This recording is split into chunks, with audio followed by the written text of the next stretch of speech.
বঙ্গবন্ধুর কন্যা মাননীয় প্রধানমন্ত্রী শেখ হাসিনা,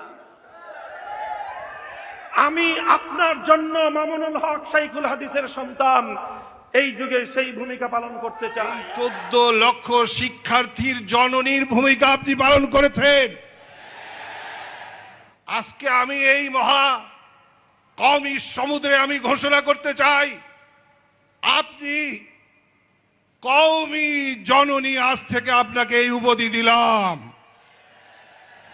আপনি কওমি জননী। অনেক কিছু উপেক্ষা করে মাননীয় প্রধানমন্ত্রী বলেছিলেন, মাননীয় স্পিকার আজকেই আপনি এই সংসদে বিল উত্থাপন করেন, আমি থাকব এবং বিল পাশ করার পরে যাব।